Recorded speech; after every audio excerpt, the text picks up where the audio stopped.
Bismillahirrahmanirrahim. Assalamualaikum warahmatullahi wabarakatuh.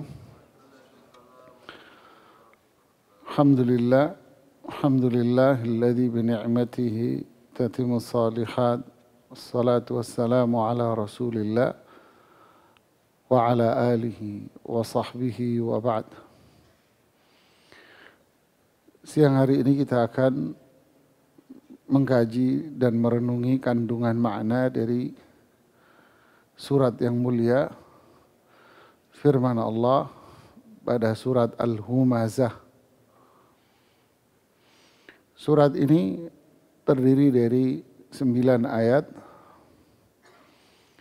dan kategorinya seperti pada semua surat yang ada di juz 30, kategorinya adalah Makkiyah, artinya diturunkan sebelum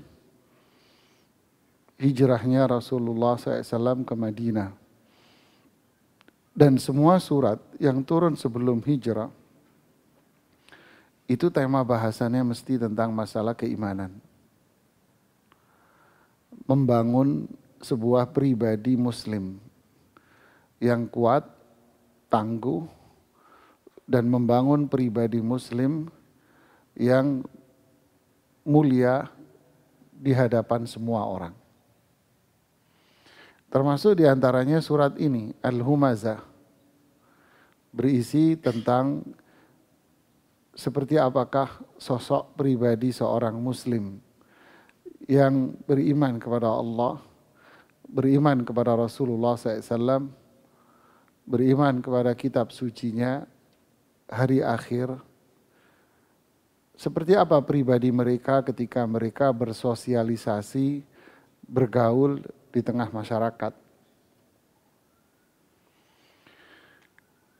Allah berfirman di awal surat ini, Wailul likulli humazatin lumazah. Wail, makna umumnya adalah celaka, binasa, kehancuran, kebinasaan, kerugian. Semua makna yang berkaitan dengan binasa. Baik di dunia, terlebih lagi di akhirat.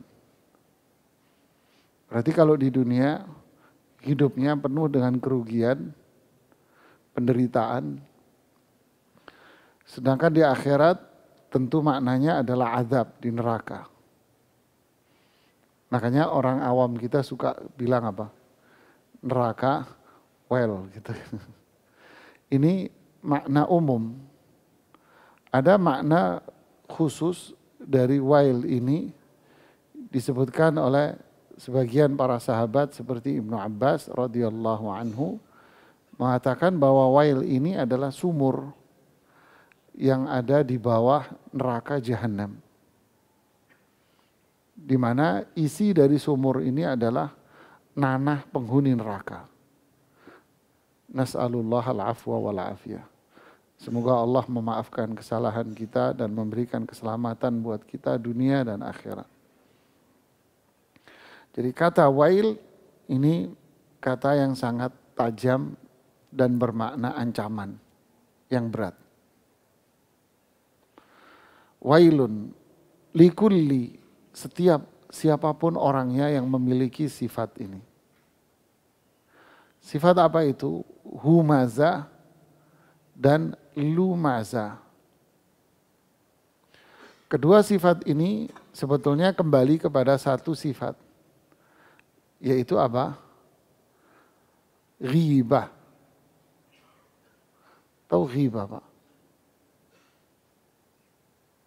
Apa ghibah? Ghibah. Ghibah itu ngeledek, membuka aib orang.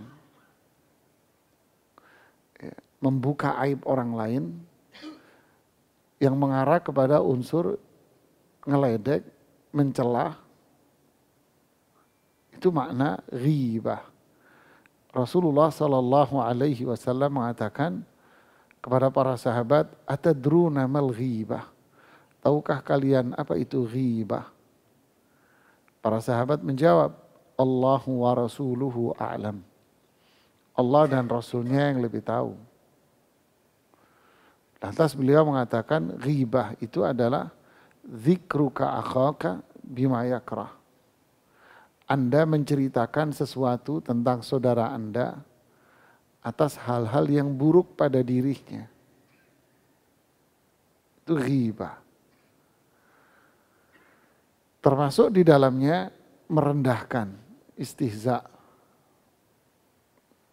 Berarti pula di dalamnya mencela, menghina, dan kata-kata yang serupa dengan itu semua. Disebutkan di sini dengan dua humaza, lumaza. Yaitu dia melakukan itu dengan ucapan maupun dengan gerak fisik. Ghibah, mencela, merendahkan orang, menghina orang. Bahasa medsosnya membuli. Dia melakukan itu dengan mulutnya dia. Dengan mulutnya. Membuka aib orang. Seperti ungkapan seorang sahabat ketika mengomentari sabda Rasulullah SAW di atas. Ya Rasulullah, in kana fi ma naquluhu haqqan. Bagaimana kalau yang kita obrolkan itu memang si fulan itu begitu orangnya.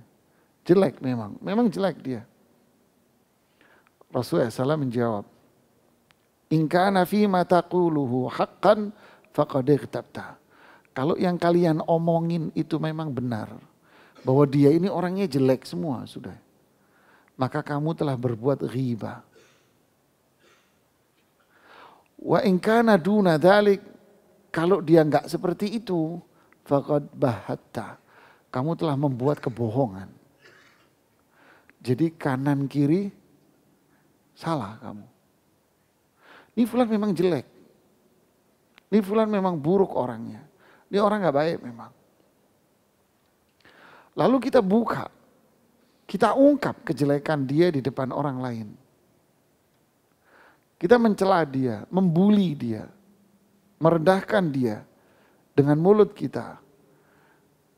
Maka itulah yang namanya ghibah jemaah. Dan itu namanya mencela. Mencaci maki orang. Laisal mu'minu bita'an, walal la'an, walal fahish, walal badhi. Laisal mu'min bita'an. Orang beriman, orang Islam, itu bukan orang yang suka ta'an. Apa itu? Mencela orang di depannya. Ta'an. La'an, tidak pula suka nyumpahin orang. Gue sumpahin lo kalau bisa tahunya. Gue doain lo, didoain jelek. Walal fahish. Orang Islam tidak suka ngomong kotor sama orang lain. Walal badhi, dan dia pula orang Islam bukan orang yang suka melukai orang lain. Ini bukan orang Islam, Pak. Laisal mu'min, kata Rasulullah SAW. Ini bukan orang Islam. Jabir bin Abdullah radhiyallahu anhu juga mengatakan, lam yakun Rasulullah SAW fahishan, wala mutafahishan. Rasulullah SAW bukan orang yang suka ngomong kotor, mencela, enggak. Akhirnya Rasulullah SAW mengatakan, bihasbi imri'in minasyarr an yahqira akhahul muslim. Cukuplah seseorang itu dikatakan orang jahat. Ini perhatikan. Cukup dia dikatakan sebagai orang jahat ketika dia suka merendahkan orang lain, Pak.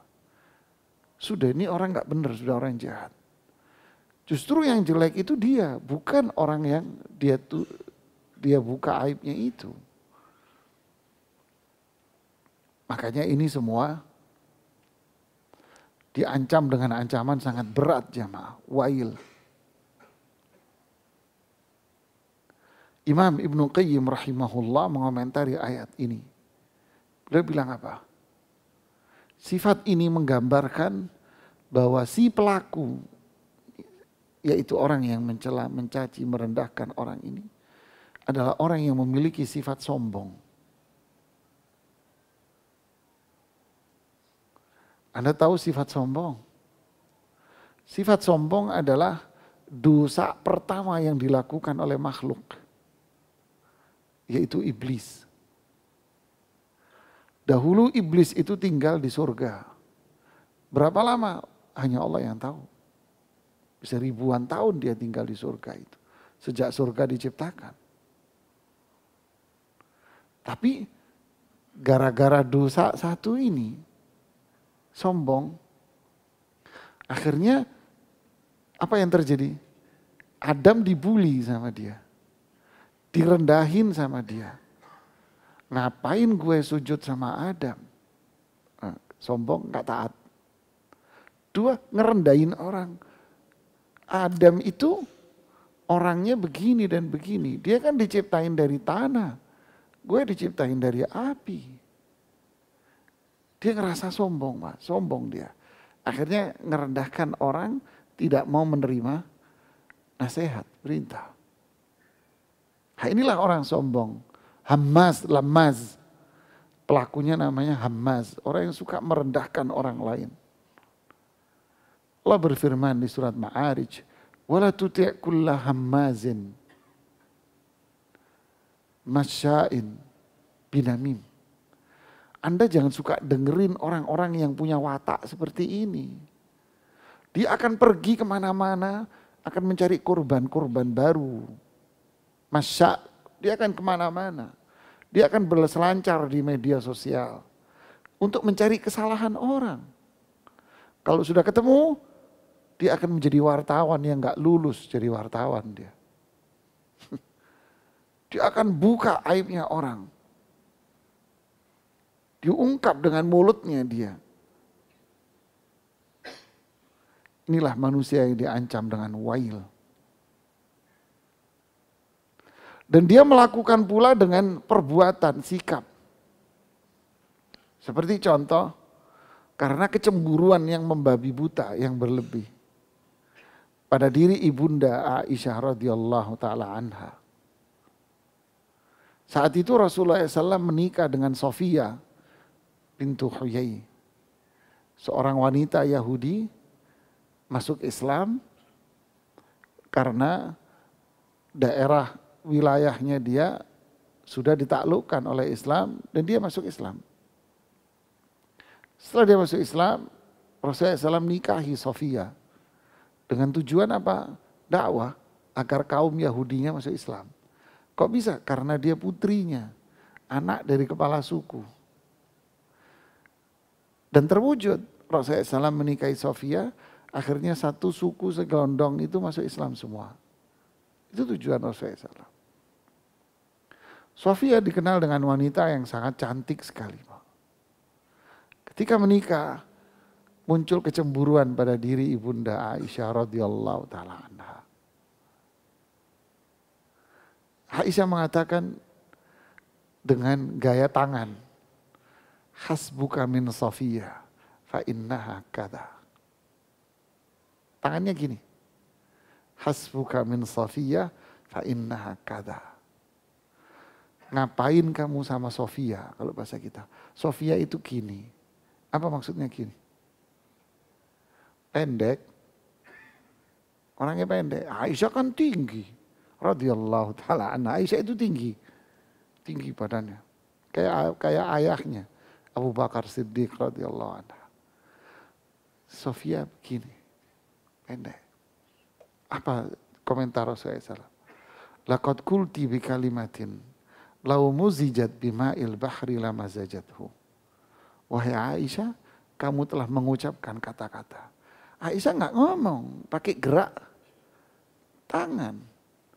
Tapi gerak tangan dinilai sama seperti ucapan. Kamu telah mengucapkan kata-kata. Andai kata-katamu itu berbentuk benda mati, lalu dibuang ke laut, maka laut itu akan berubah rasa, warna, dan baunya. Gara-gara mulut kamu. Tapi ya untungnya yang ngomong Aisyah, dosanya diampuni sama Allah. Istri Rasulullah SAW, diampuni, suci beliau. Nah kalau kita, dodol jamaah. Ya. Lihat cuman ngomong gini doang. Pakai gerak tangan, gerak mata, muka yang memberikan makna apa? Merendahkan orang.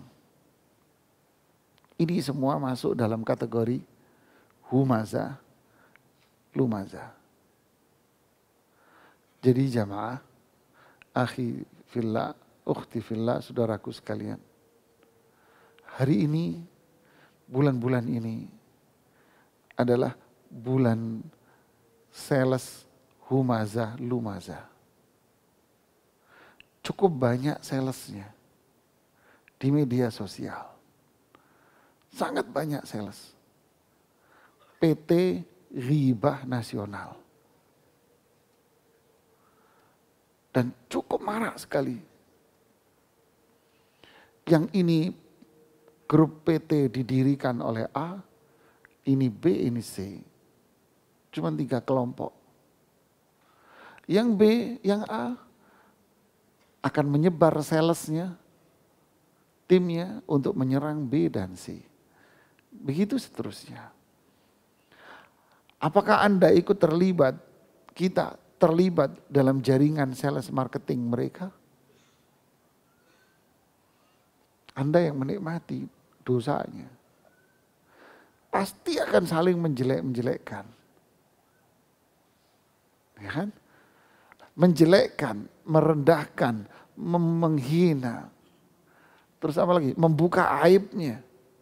Ini semua humaza lumaza.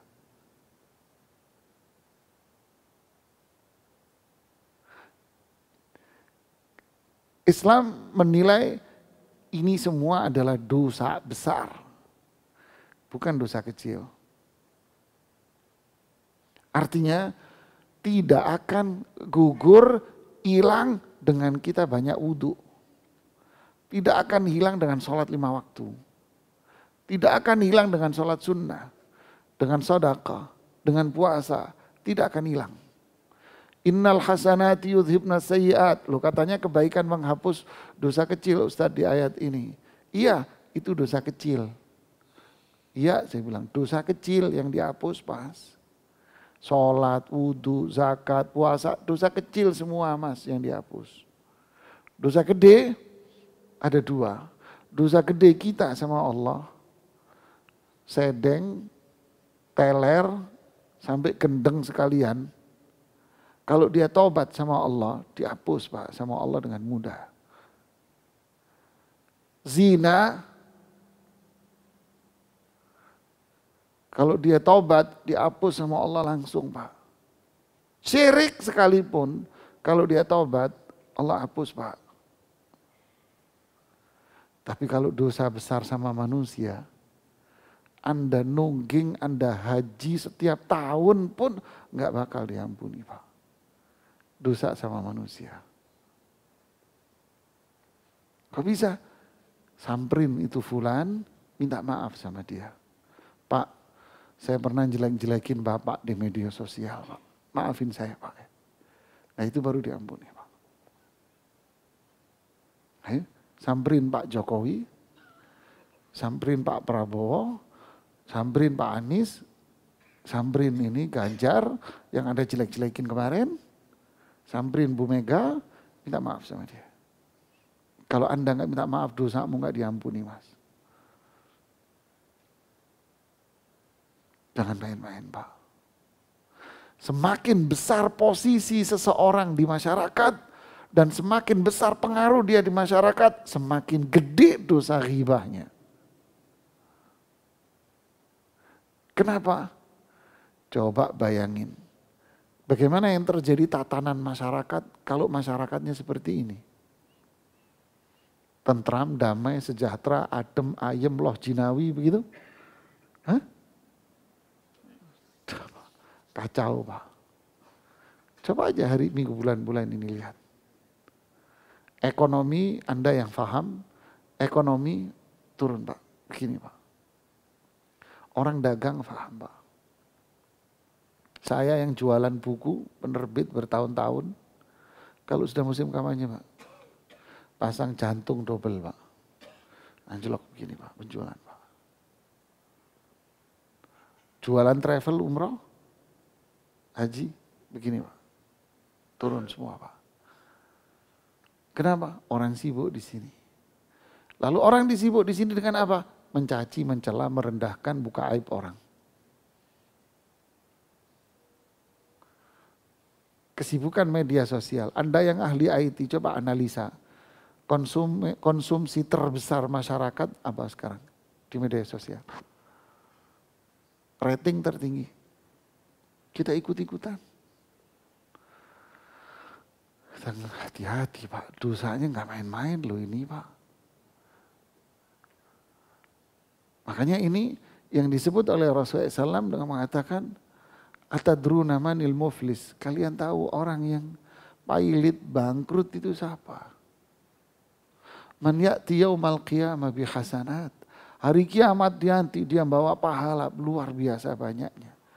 Tapi waqad syatama hadza wa akhadha mala hadza wa daraba hadza. Dulu di dunia suka nyaci maki fulan, membuka aibnya fulan, ngerendahin fulan, membuli fulan, mengambil hartanya fulan, mukul fulan, nyakiti fulan. Hari kiamat yang bersangkutan datang satu-satu, minta bayarnya pakai apa? Pakai pahala kita yang setumpuk Pak. Kasih fulan, datang banyak, habis pahalanya kata Rasulullah SAW. Terus apa? Dosanya korban itu yang diambil dikasih ke kita. Bangkrut Pak. Gara-gara apa? Kata orang Jawa Timur, cangkem Pak. Cangkem, kata orang Jawa Timur, cangkemmu gitu ya. Betawi bacot. Saya ngomong begini bukan, ini bahaya Pak.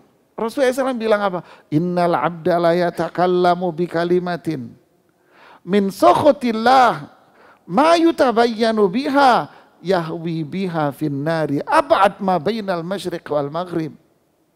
Seseorang berbicara dengan satu kata-kata yang dia tidak paham konsekuensi dari kata-kata itu, nggak paham konsekuensinya, nggak paham aja, nggak paham konsekuensinya, dia akan dimasukkan ke dalam neraka yang dalamnya lebih jauh dari timur dan barat.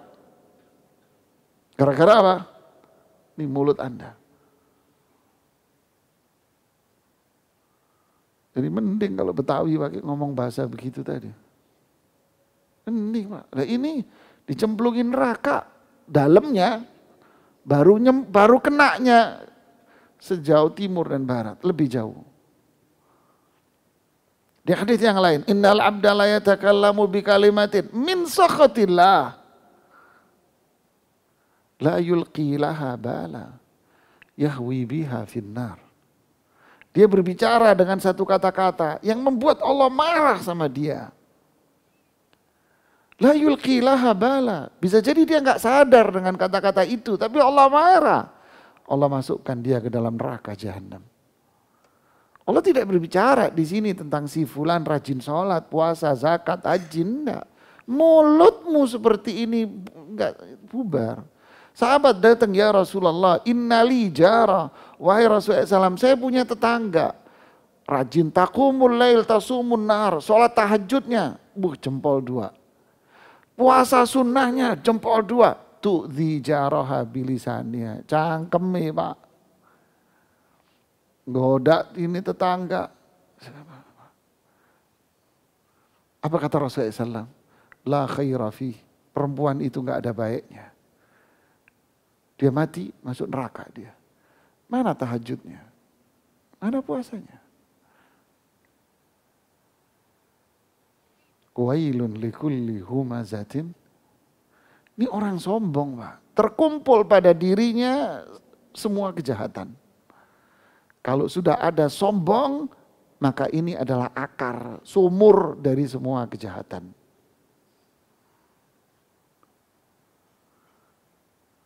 Jadi Anda boleh memilih, tapi jangan jadi sales. Itu pilihan Anda. Diam aja Mas. Jangan ikut-ikutan nge-share. Nih lihat nih, nah, udahlah, udah Mas, cukup deh. Pilih, tutup mulut deh. Selesai.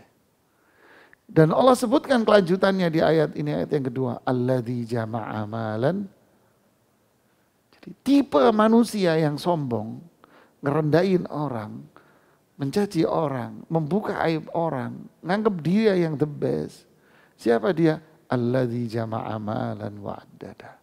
Adalah manusia yang mata duitan, Pak. Ini kata-kata penghubungnya, alladzi. Ini kata penghubung. Berarti siapa yang mempunyai mulut yang jorok ini? Jama'a malan wa addada. Ngumpulin duit, dihitung-hitung duitnya. Mata duitan. Kenapa dia mencela? UUD. Kan? Dulu lawan politik, habis oposisi lah, inilah, itu macam-macam. Dikasih fulus, lain lagi bunyinya Pak. Ya, sama dengan burung berkicau. Siapa yang beli, dia akan berkicau di rumahnya. Di Al-Quran Pak, sebelum ramai dunia politik dan partai dan koalisi Pak. Alladzi jama'a malan. Inilah manusia. Sama dalam lingkup keluarga. Kalau sudah suami dan istri hanya memikirkan materi, maka yang terjadi ada fulus, abang sayang. Mafi fulus, lo gue tendang. Ada duit, adem ayem Mas. Enggak ada duit, kalah burung kenari pagi-pagi Pak.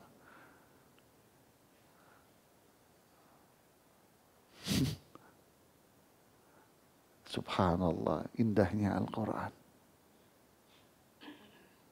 Lalu Allah ancam orang yang seperti ini. Apa ancamannya? Yahsabu annama lahu akhlada. Sebelumnya, mereka menganggap harta dia ini menjadikan dia kekal. Dia menganggap harta dia ini menjadikan dia sukses sudah. Dia menganggap dunia yang dia miliki inilah tolok ukur kesuksesan. Dia akan kekal dengan itu. Allah ancam, kalah, tinggalkan sifat-sifat yang buruk ini. Tinggalkan sifat yang buruk, ini berbahaya, kata Allah. Jika diterusin, la yumbadanna fil hutama. Huruf aslinya, kata aslinya itu nabada. Yunbad. Sebetulnya susunannya yunbadu fil khutama. Dilempar ke neraka. Tapi ditambahi lam, layun. Aslinya yunbad. Ditambahi lan, la yunbad. La ini apa? Pasti. Penekanan, pasti.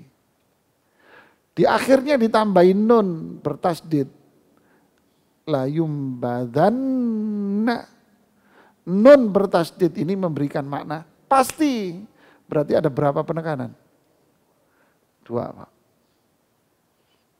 Mau ngeles, mau menghindar. Dia bisa, Allah sudah tekenin. Andai nggak ada penekanan ini masuk neraka juga. Tapi Allah tekankan. La yumbadanna. Pasti masuk neraka. Nggak akan bisa menghindar. Al-Hutama itu nama dari salah satu neraka. Disebut Hutama karena memang sifatnya Hutama. Apa Hutam itu? Narullahil muqadah. Apinya itu membara, membumbung tinggi.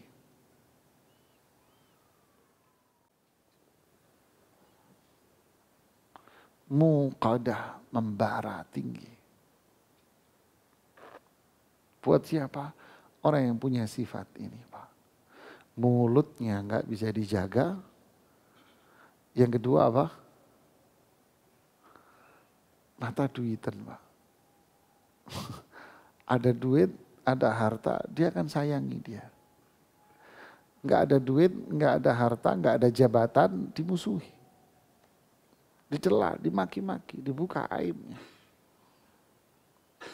Manajemen kolbu Pak.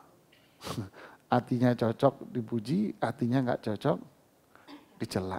Kenapa hatinya nggak cocok? Nggak dapat fulus, nggak dapat jabatan. Inna lillahi wa inna ilaihi raji'un. Lalu Allah jelaskan lagi, ini hutama, nerakanya ini kayak apa? Nggak sampai di situ. Lebih serem lagi. Allati tattali'u 'alal afidah. Tahu afidah Pak? Bentuk jamak dari fuad. Apa fuad itu? Dada, dalam dada. Jadi api itu, neraka ini membakar. Yang dibakar bukan yang zahirnya Pak. Jantungnya pun kebakar Pak.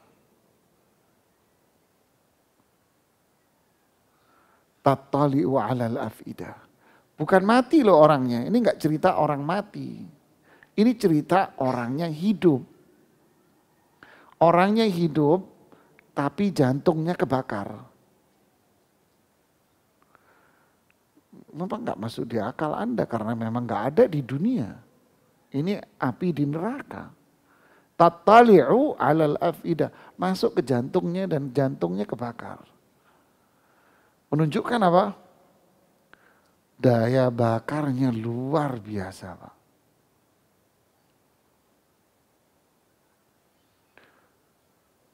Alhamdulillah. Innaha alaihim mu'sadah. Kalau sudah masuk ke dalam neraka itu mu'sadah, ay mudbaqah, tertutup dia. Pintu-pintunya semua ditutup sama Allah. Udah masuk lewat pintunya mu'sadah, ditutup semua pintu. Yang menjadikan dia bisa keluar, enggak ada, ditutup semua pintu.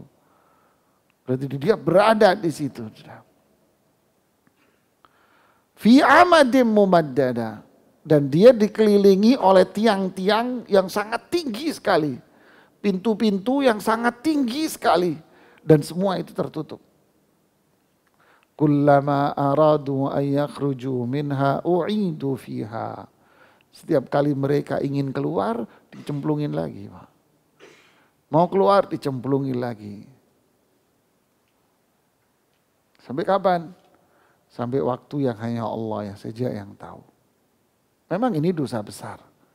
Yang tidak menjadikan pelakunya itu kekal di neraka. Tidak Pak. Ada waktunya nanti dia dikeluarkan oleh Allah dari neraka. Seperti sabda Rasulullah SAW, akhriju minan nar man kana fi qalbihi mithqala dzarrah minal iman. Keluarkan dari api neraka siapapun yang di hatinya ada iman walaupun seukuran zarah kecil, anak semut sekalipun ukuran imannya, keluarkan. Dimasukkan ke surga. Tidak kekal. Yang kekal itu orang kafir, orang musyrik, syirik itu yang kekal. Cuman pertanyaannya, berapa lama? Jawaban pastinya wallahu alam. Tapi kalau kita lihat di surat An-Naba, inna jahannama kanat mirsada lit-taghina ma'aba. Neraka jahannam itu memantau. Wah ini sahib gue ini. Mirsad, Pak. Mirsad itu kayak pantauan gitu. Yang sangat tajam sekali. Nah ini bakal sahib gue ini. Mirsad. Udah wafat, nggak tobat, masuk dia. Lit-taghina ma'aba. Inilah orang-orang yang melampaui batas. Tempatnya di situ. Labithina fiha ahqaba. Dia akan tinggal di dalam neraka dalam ahqab. Nah, kata ahqab ini yang ditafsirkan para ulama. Ahqab bentuk jamak dari huqub. Huqub itu artinya satu kurun waktu. Ahqab berarti bisa jadi dia tinggal beberapa kurun waktu. Satu kontrak selesai diperpanjang kontraknya. Satu kurun waktu. Pertanyaannya, berapa satu kurun waktu ini? Macam-macam penafsiran para ulama. Ada bilang 20, 30, 40, 70, 80. Ibnu Katsir lebih cenderung ke makna 80 tahun. Anggap paling kecil jamaah. Anggap seminggu ente. Seminggu. Satu hari fi yaumin ka alfi sanatin mimma ta'uddun. Sehari setara 1000 tahun yang kamu hitung di dunia. Sehari. Lek seminggu jemaah. Kalau seminggu gimana? Inna lillahi wa inna ilaihi raji'un. Berarti umur kita kalau dibanding dengan akhirat. Berapa? 60, 70 dibagi 1000. Itulah jam. Berapa? Jam setengah. Jam setengah tak loh umur kita ini jemaah. Terus dipakai cuman al-fulus wa ma adraka ma fulus. Duit. Kalau udah dapat duit dicela, dimaki-maki ini. Ya, hidup masyarakat jelek. Di masyarakat nggak punya etika, nggak punya sopan santun, mencela, mencaci, merendahkan orang. Materi dan materi. Inilah ancamannya. Gambaran jelasnya apa? Itulah para pengendara di jalanan. Ya kan? Pengendara di jalanan. Dia yang nyerobot lampu merah, Anda tegur, maki Anda, pawangnya Ragunan dia. Padahal dia yang salah, Mas. Dia nggak peduli. Ngambil jalanan sebelahnya. Anda tegur, oh berantem. Ini lihat apa? Dia nggak peduli, yang penting gue untung.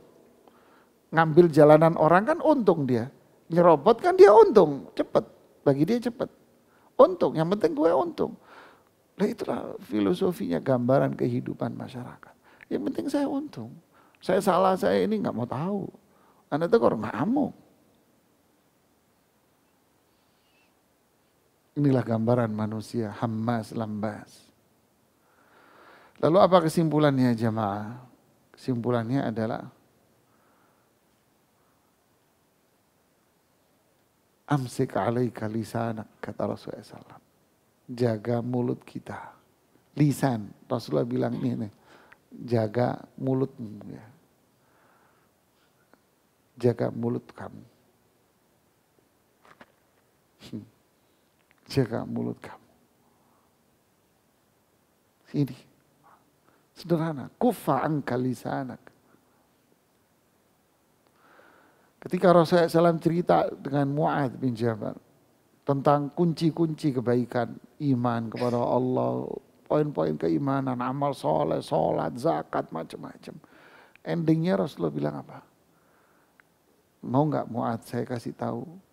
Kuncinya semua ini. Kuncinya semua ini. Apa ya Rasulullah? Nuding ke mulutnya. Nih. Amsik alika. Ini kamu jaga nih. Nih.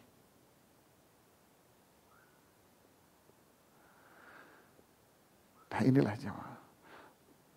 Makanya marketing itu yang di training apanya? Komunikasi. Kuliah jurusan ilmu komunikasi. Jurusan ilmu cangkem. Ya, mohon maaf ya kalau ada yang jurusan itu Mas. Ya kan benar kan? Ilmu apa? Komunikasi. Bagaimana ente bercangkem dengan orang lain. Dalam urusan apa? Politik kayak ekonomi kayak apa? Sales kayak. Kayak orang kadang nggak ngelihat siapa dia. Tapi yang dilihat tutur katanya baik apa tidak. Tapi di mata Allah kan bukan itu aja, imannya dia, amal solehnya, ya mulutnya. Tapi orang yang tutur kata yang baik, yang asli, bukan sebagai Yang penuh dengan kepura-puraan, ya orang yang beriman. Karena kata-katanya muncul bukan dari mulut, tapi kata-katanya muncul dari hatinya, iman, Pak. Tidak ada kepura-puraan di sana. Nah inilah kuncinya, Pak. Innal abda la yatakallamu bi kalimatin min ridallah la yulqi laha bahala. Yarfa'ullahu biha darajat. Sungguh seorang hamba berbicara dengan kata-kata yang membuat Allah itu senang sama dia. Maka Allah akan angkat derajatnya dia bertingkat-tingkat, Allah akan tahan.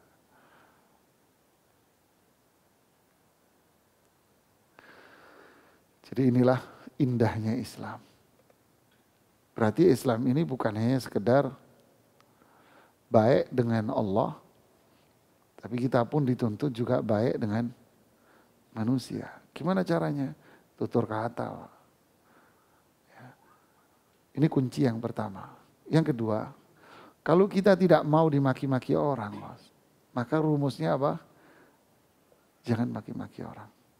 Kalau kita tidak mau diserobot orang, ya jangan serobot orang. Kalau aib kita, saya, Anda, tidak mau dibuka, ya jangan buka aib orang. Rasulullah SAW bersabda, la yu'minu ahadukum hatta yuhibba li akhihi ma yuhibbu li nafsi. Dia tidak dikatakan orang beriman sampai dia mencintai saudaranya seperti saya. Tolong ukurnya ya. Berarti kalau ada orang maki-maki Anda, ini yang ketiga. Kalau ada orang maki-maki kita, membuka aib kita, apa sikap kita? Anda kan, saya kita mau dimaki-maki orang. Kalau gitu apa? Ya jangan dibalas. Kalau Anda balas, berarti apa bedanya Anda dengan dia? Saya gak suka kok Anda balas. Diem aja. Al-Quran bilang apa? Wa idza khatabahumul jahiluna qalu salama. Kalau ada orang-orang jahil-jahil kayak begini, bicara sama Anda dengan kata-kata yang kotor, qalu salama, ucapkan selamat. Maksudnya apa? Kata para ulama, diam, jangan dibalas. Dengan yang serupa. Tapi balaslah dengan yang baik, senyuman. Apa perintah Allah kepada Nabi Musa dan Nabi Harun ketika berhadapan dengan Fir'aun? Wa qula lahu qawlan layyina. Wahai Musa, wahai Harun, bicara dengan kata-kata yang santun ya sama Fir'aun. Sama Fir'aun Pak. Ini Fir'aun. Ngomongnya yang halus ya sama Fir'aun ya. Allahu Akbar. Jadi kalau ada orang jahat sama kita, senyumin, diemin, senyumin, jangan dibalas dengan yang serupa, tapi balaslah dengan yang baik. Deh. Inilah jemaah. Ini yang dicontohkan oleh Rasulullah SAW. Saya dan kita harus berusaha. Memang kadang berat Pak. Berat memang. Tapi ya inilah kemuliaan. Kita mau mulia, tahu enggak, harus melawan hawa nafsu kita. Inilah yang bisa kita sampaikan. Saya sampaikan semoga manfaat buat saya dan kita semuanya. Wallahu ta'ala a'lam wa ala. Silakan kalau ada yang mau bertanya.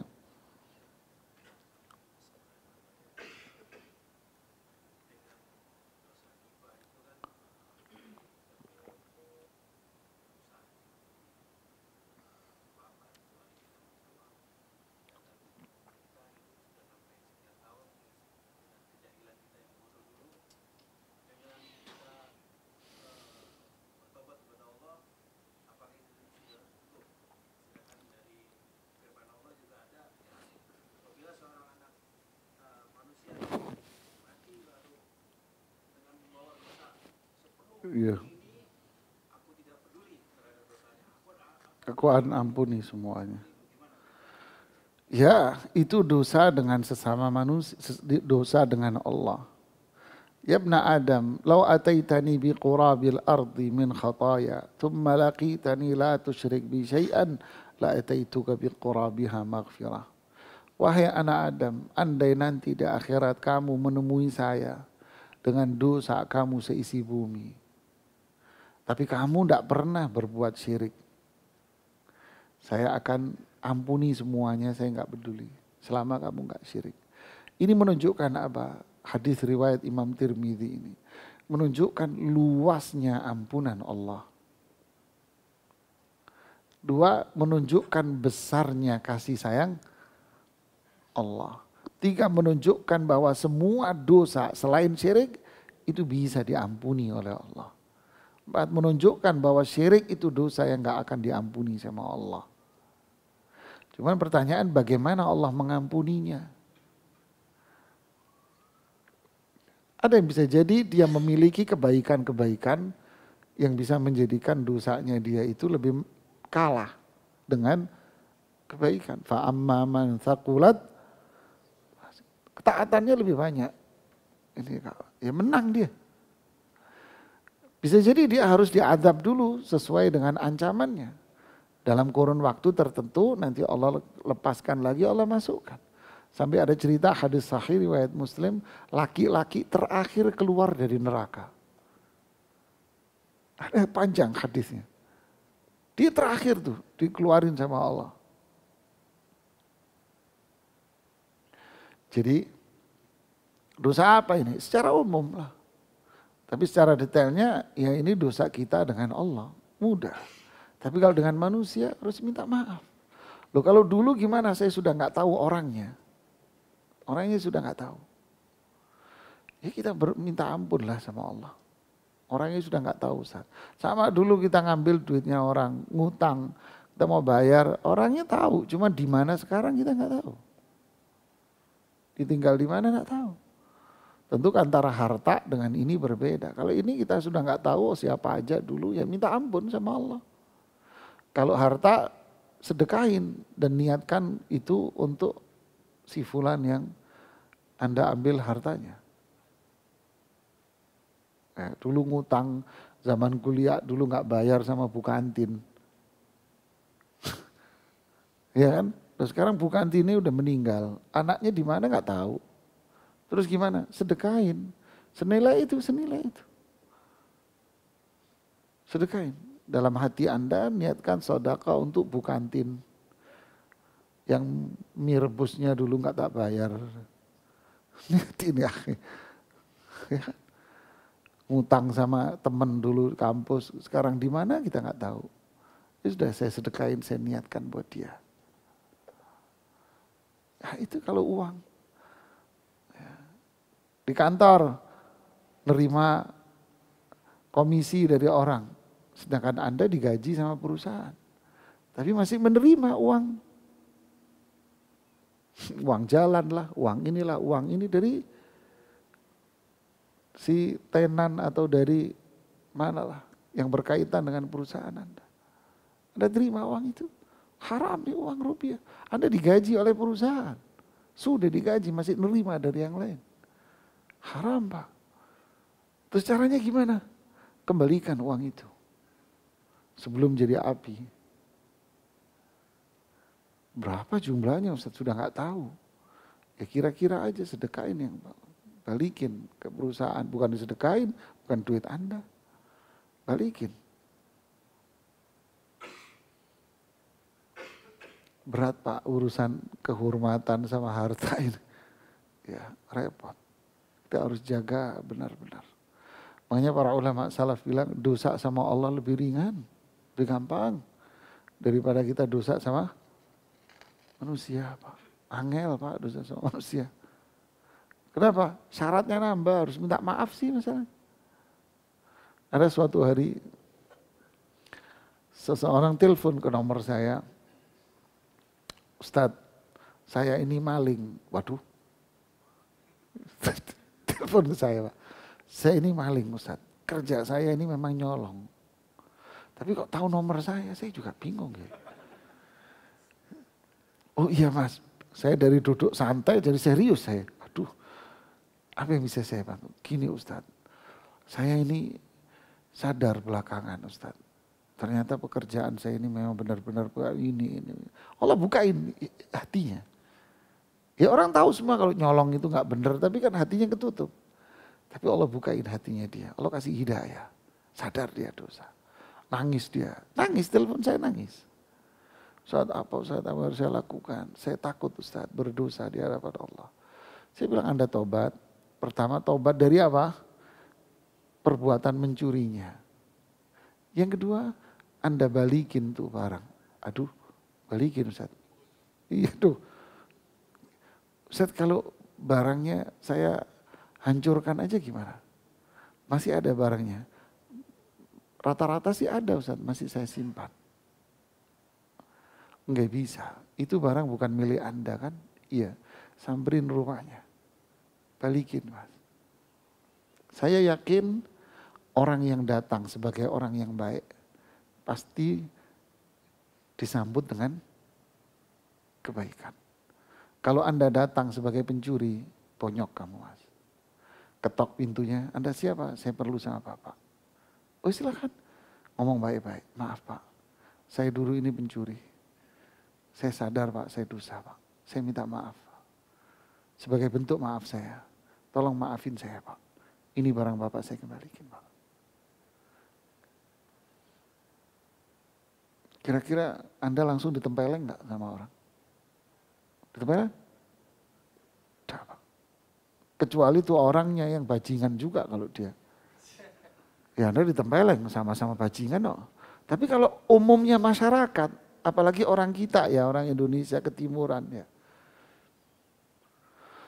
Aduh mas paling diteriakin Anda, mentok itu. Tapi kalau Anda ngomong baik-baik, yakin Pak. Oh gitu Pak Ustadz ya, iya.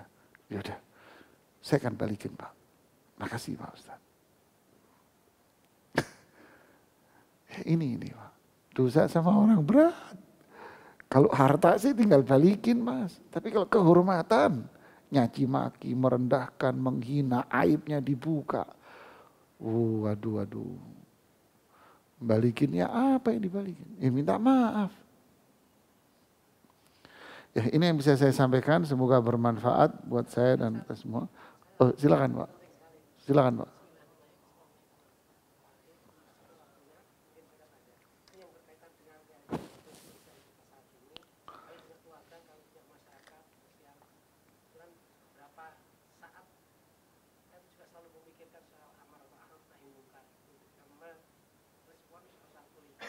Iya. Nah, harusnya posisi kita itu seperti apa sehingga anak-anak kita itu juga terdidik dengan benar, masyarakat kita, lingkungan kita itu juga bisa memilih sesuai dengan hati nurani mereka masing-masing, melihat kondisi yang sudah seperti ini. Tentu kita tidak akan diam dan mungkin untuk lebih tegas membedakan antara ghibah dan risiko sebagai seorang pemimpin politik itu kan juga mesti ada pertanggung jawaban. Iya. Paham Pak. Assalamualaikum. Jawaban saya super singkat Pak. Jangan jadi tukang tafsir Pak. Jangan jadi tukang, sudahlah. Anda mau tonton ya tonton aja. Jangan jadi tukang tafsir. Berdasarkan analisis ahli politik. Analisis ahli politik kan tukang tafsir Pak. Ya kan? Kalau tafsir Quran sih ada kaedahnya lah. Kalau nafsir ini kaedahnya sih nggak tahu saya. Jangan jadi tukang. Deh Pak. Tonton, mau tonton. Deh cukup. Al-Islam yahkum bil-dhawahir. Hukumi dengan dohirnya saja. Deh dohirnya begini, ya sudah. Jangan berbicara apa yang ada di balik tembok Pak. Kita nggak tahu apa yang ada di balik tembok.